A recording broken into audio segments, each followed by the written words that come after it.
Hey, what's up? My name's JM Chaley and welcome to my channel. This week I want to get into a video that I promised all of you that I would get to, and I'm getting to it, is Facebook ads. I did a video on Facebook ads a couple of months ago where I started it. I was just about to kick it off, and I promised I'll say, hey, I'll do another video when I find out how it went, what happened, and I want to talk about it right now. So I turned my ads on in late January of 2023.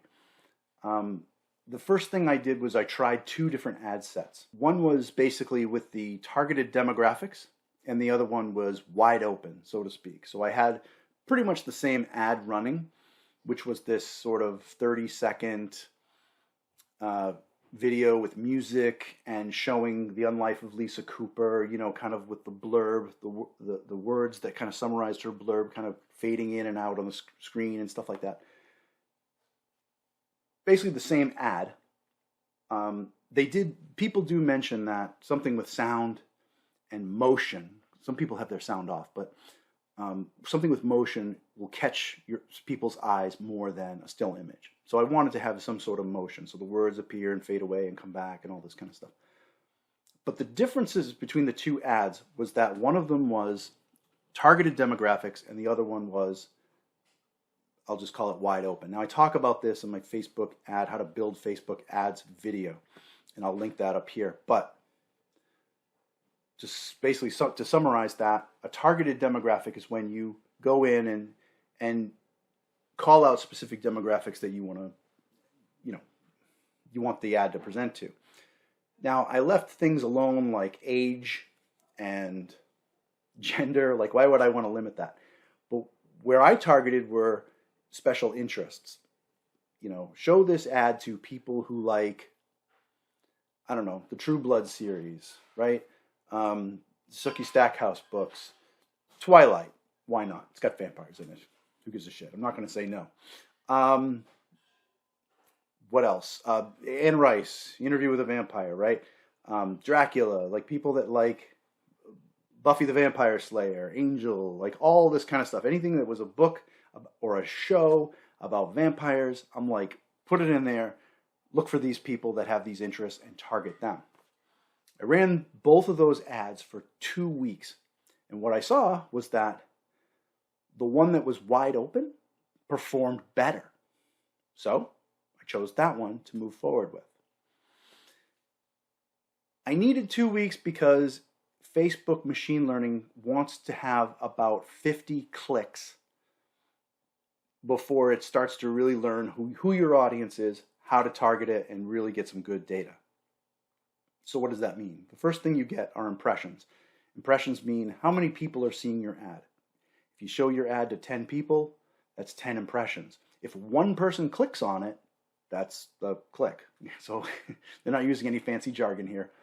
So if you get 50 clicks out of however many impressions, those are people that are actually going to my Amazon page for the unlife of Lisa Cooper and landing on that page. Now, Facebook can't tell if they actually go in and read after they land there.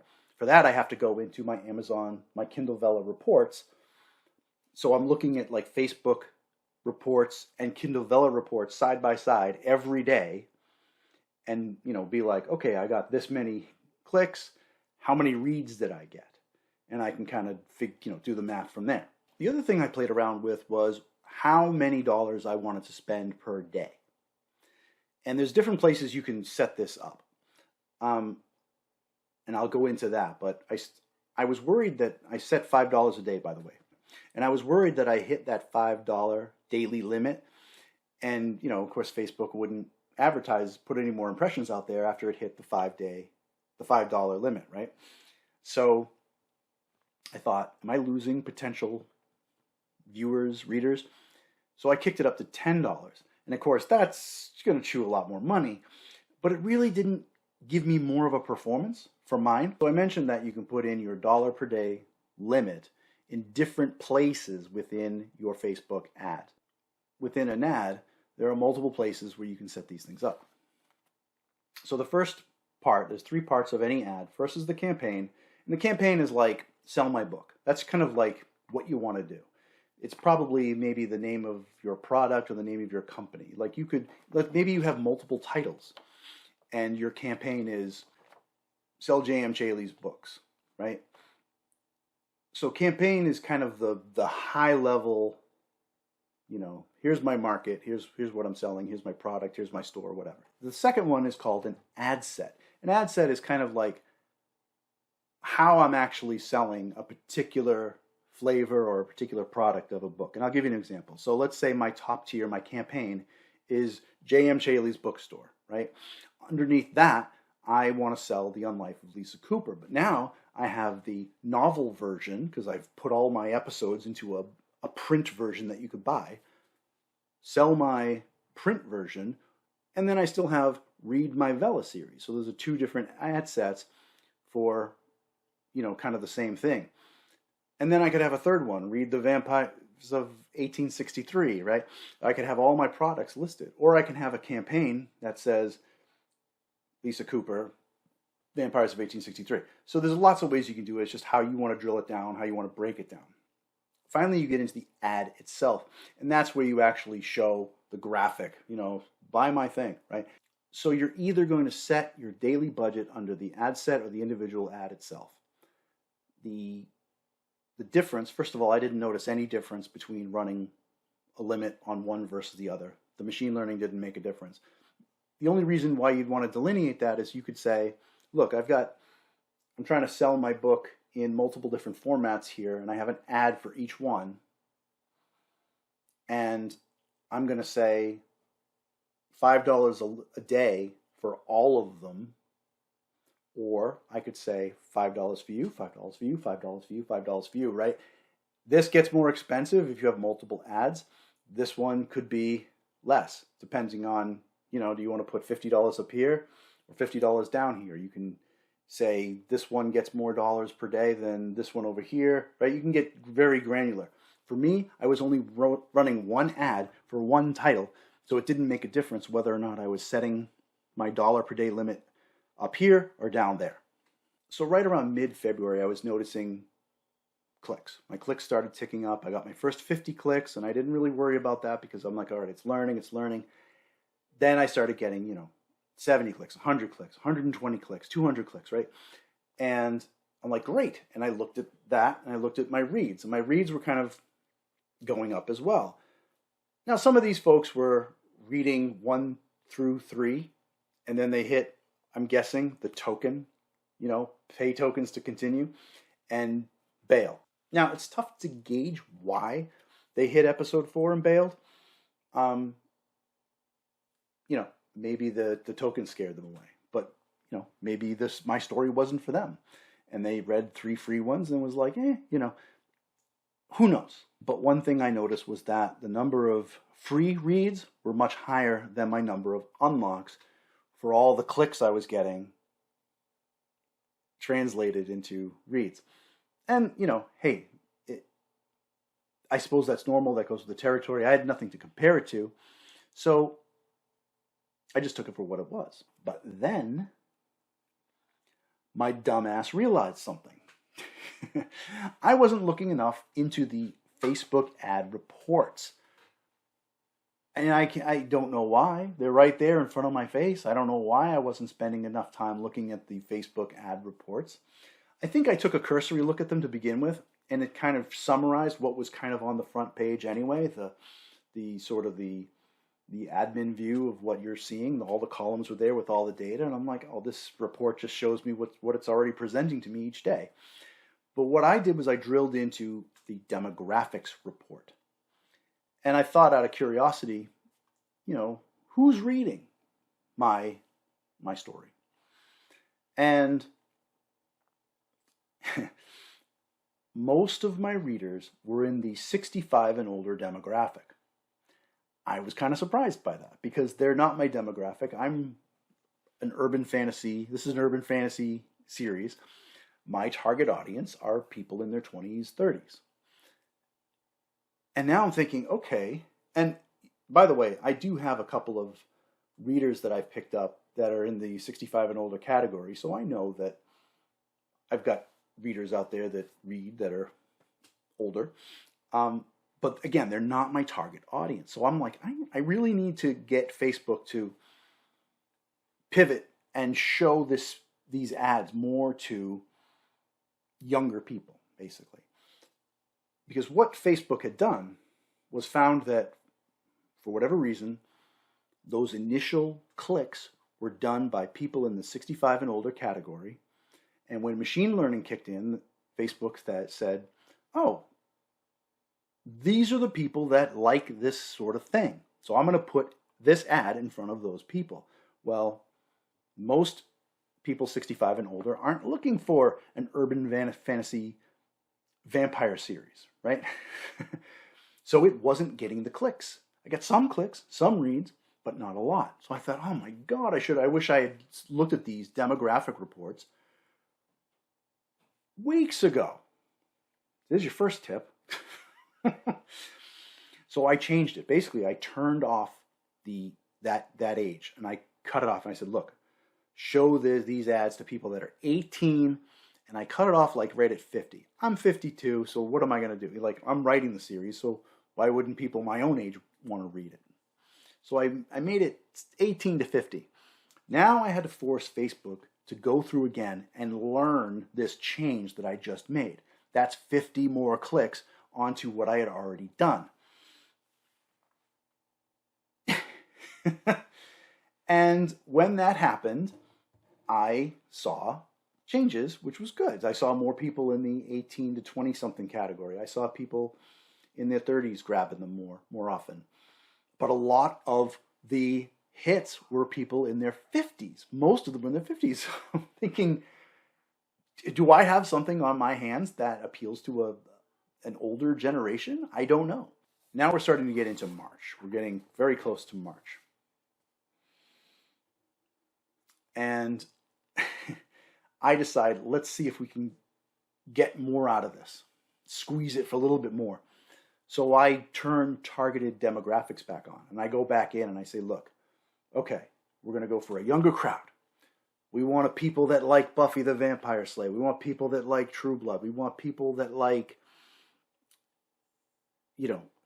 Anne Rice, the Vampire Lestat, all that kind of stuff.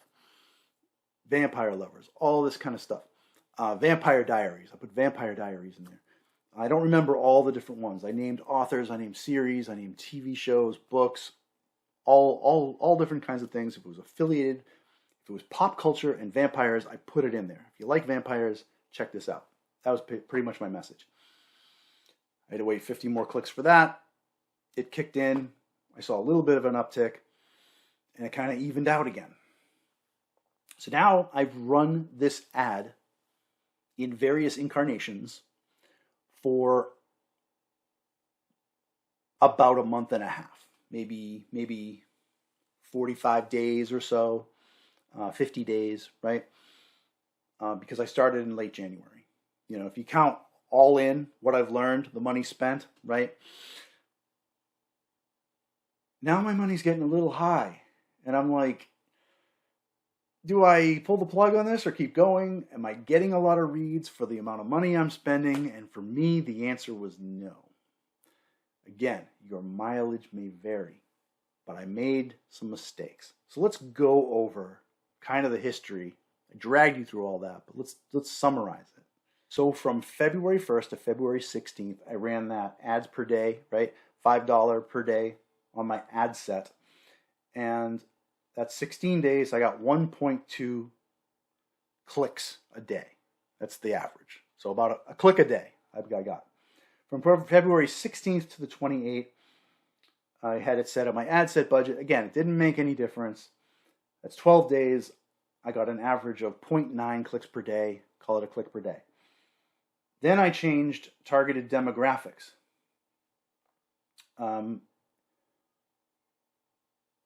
And I did that for 9 days until I finally turned the ad off. And that was 1.3 clicks per day. So again, everything I did, I was getting about a click a day. And not all clicks translated to reads because people would land on my page and then maybe they thought it was a book they were trying to find. Like, oh, I have to read this series or what is this? and they move away, or they read, they check it out, then they get to the token thing, and maybe they're like, tokens, what is it? You know, and I'll be honest with you. One of the things my wife said about Kindle Vella is that it's a pain in the ass because she just wants a book. She wants to read the whole book. She wants to know what happens next. She doesn't want to have to wait a week for the next episode. I mean, it's not for everybody. So if we're writing our ads for Kindle Vella, we may get readers that love the premise, they love the story, they saw the ad and thought, this is interesting, but they get to Kindle Vella and they're like, you know, if it was a book, maybe they'd sell it.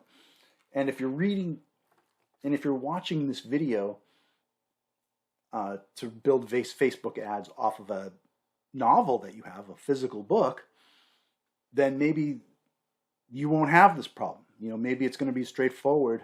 Land on the page, click it, buy it, done. Because that's what most people are used to when they see an ad, right? Click, buy, done, right? Or most people are used to when they're looking for reading content on Amazon. Click, buy, done, right? Done and done. Kindle Vella is this kind of weird animal. So here's the lessons learned that I did. By the way, I spent over $224. That's running from my test ads at the end of January through mid-March, right? $224 as I was playing with different things and turning things on, turning things off again. So depending on your budget, that may be an exorbitant amount of money. That may be something that you can play with. Maybe you can go higher. Who knows? Your mileage may vary. It's all different to different people. I spent $224 running mostly at a $5 a day cap for my ads. And the results I got were, you know, certainly dozens of reads. One day I had someone read through the entire series, and I was psyched. I'm like, that's awesome. But I didn't have a lot of days like that. So my lessons learned. I should have looked at my reports sooner and looked at what was going on, what was working and what wasn't. The whole machine learning thing is great. But I got into this kind of set it and forget it mode where I'd walk away for days at a time and just check the stats and not really go in and tweak things as much as I should have. And again, you probably don't want to go in and tweak stuff all the time anyway, because it's going to cost you 50 clicks a time while it learns the new tweak.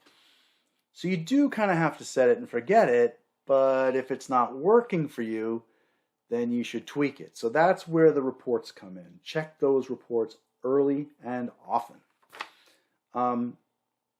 Setting $10 a day almost blew my budget fast. Again, I don't know what your budget is, but for me, it doubled my money. So imagine going from $224 for the total spend to $448, almost $500. Hell no, nope, wouldn't have been worth it. It didn't get me more clicks. It didn't get me more reads. Targeted audience. Now, when I did my original test, targeted audience didn't perform as well as the wide open demographic to let machine learning figure out who's clicking and who's liking. I should have stuck with the targeted audience because I think in the long run, it would have figured it out, evened it out, and targeted more correctly. And maybe I should have targeted it for vampire IPs that were maybe newer. You know, I mean, Interview with a Vampire was written in the 70s. They did a movie for it in the 90s. True Blood, how old is that TV show now? It's over 10 years old now, right? Even Vampire Diaries is old. Lots of people love Vampire Diaries. Buffy the Vampire Slayer was out in the 90s. You know, maybe I should have found some modern, trending vampire series and said, hey, if you like this brand new book that came out, you'll like this, and attracted a younger demographic, which is my demographic that I'm going for. So paying attention to the market, paying attention to what my target demographic is consuming would have been a big win for me. I think I should have done a little bit more research on that. Age demographics, I kind of looked at that. I didn't look at it soon enough. And then the last thing was, will I use it again? And I think yeah, I think I'm going to try it again because Kindle Vella may have been a weird animal to try with Facebook ads because you click buy now, you go to a page and you can't buy it. There's no product that you can just say add to cart, right? You have to consume it in the Kindle Vella way, and that may have been weird for some people. I don't know. So maybe I might have better luck with the Lisa Cooper, The Unlife of Lisa Cooper anthology. It's a physical book that they can buy it in ebook or paperback and buy it that way. So I may try it again. I'll let you know, and I will do a video on it and see how I did so that you can decide for yourself. So eventually there'll be a third one of these. And the last thing I wanted to add was that if you're spending a lot of money, because you may spend a lot of money on ads, for a Kindle Vella series, you want to time it correctly. For me, The Unlife of Lisa Cooper ran for 40 episodes for, season 1. I started the ads when I was in, 30-something episodes deep. So if I hit pay dirt on these ads and people clicked, there was a lot of content for them to consume. I would not have run these ads for The Unlife of Lisa Cooper if I had 5 or 6 episodes out, a handful of episodes. Because if I hit pay dirt on any reader, they'd run out of content soon. They'd consume everything I had. And would they come back the next week? I wanted to get them while I had them, grab them. They're on my page. Here's the next episode. Here's the next episode. I got 30 more of these things, right? Wham, wham, wham. So if you're looking at doing an ad on a Kindle Vella series, make sure you've got a lot of content to consume, because hopefully you'll get someone that loves what you got and they want more, and you want to keep giving them more. You want to have more content. So that's one thing I did right, is launch this ad later into the life of my series rather than earlier on. So $224, about a month and a half, lots of lessons learned. I hope this helps you if you're considering using Facebook ads for your Kindle Vella series or any other, a book, what have you. Good luck with it.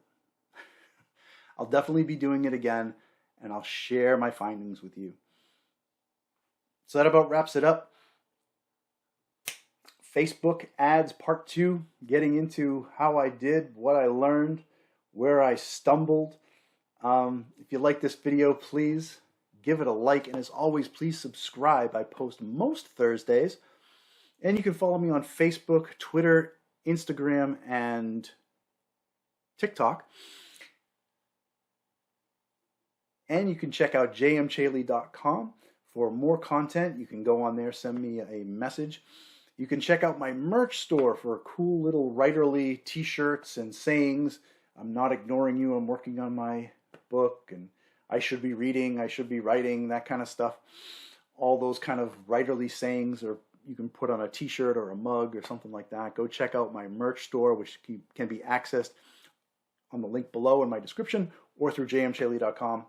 And check out The Unlife of Lisa Cooper. It's completed, but it's still out there on Kindle Vella. It is so good. I was just editing it and feeling all the feels as I was going through all those scenes that I wrote, these emotional scenes.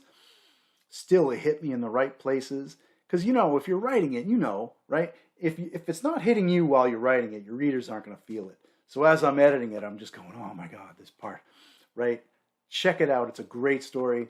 The Vampires of 1863 is also out. That is the prequel series to The Unlife of Lisa Cooper that takes place during the 19th century. She's only a 3-year-old vampire. She's a little baby vamp trying to find her way in the world, running into all sorts of problems with fae and vampire lords and all this kind of stuff. It's very exciting to see how she comes up through the ranks and survives this early trauma and turmoil in her young on life. All right, so that about wraps it up. Thank you for watching, and I'll see you next time.